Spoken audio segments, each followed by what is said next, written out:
This meeting is being recorded.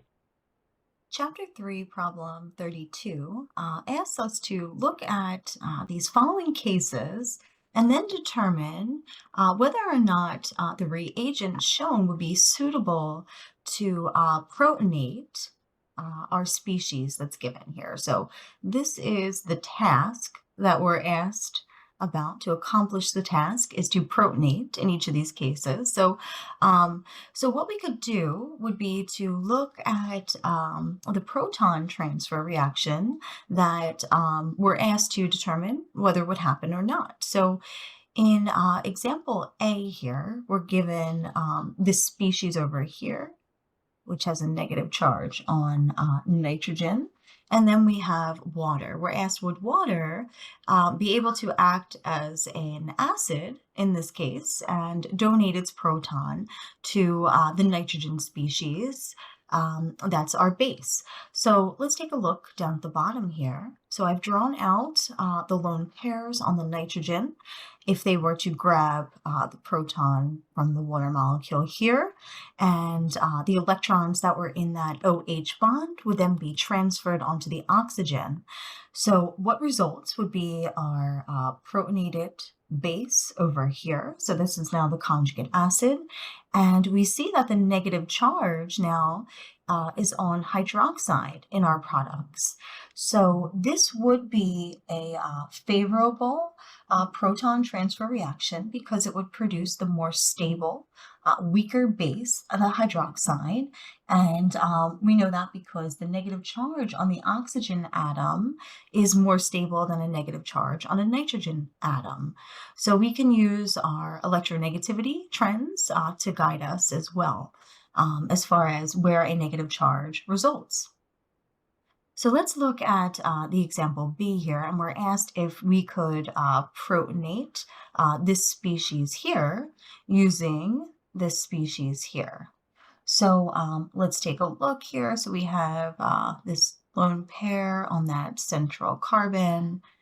If that were to grab this hydrogen, those electrons with that NH bond would then be transferred onto nitrogen. And so if we were to protonate over here, we would add a hydrogen, so that negative charge disappears.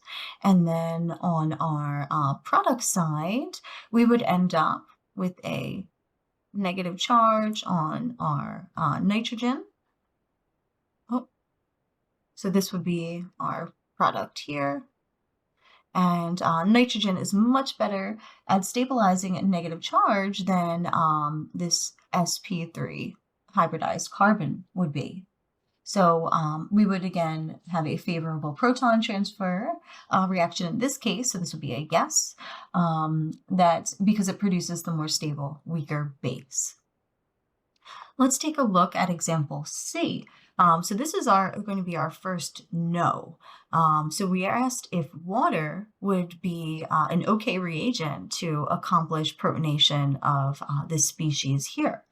So this would be a no because this base is resonance stabilized, and the negative charge here is spread out amongst two oxygens and a carbon atom. So that negative charge is spread out, whereas if we were to use water to protonate this species, the negative charge would be localized to the one oxygen atom on hydroxide. So this would be a less stable and stronger base. So this is, again, our first no. So we cannot do this. We cannot use water. How about in D? So now we have a negative charge, again, on this species here, on the carbon, and we're asked if water would be an okay reagent to protonate that species. And this time, again, yes, it would be, because if we were to grab a proton, we would end up with hydroxide over here, and the oxygen atom having a negative charge means that this is our more stable base. So this would again be a favorable proton transfer reaction for D.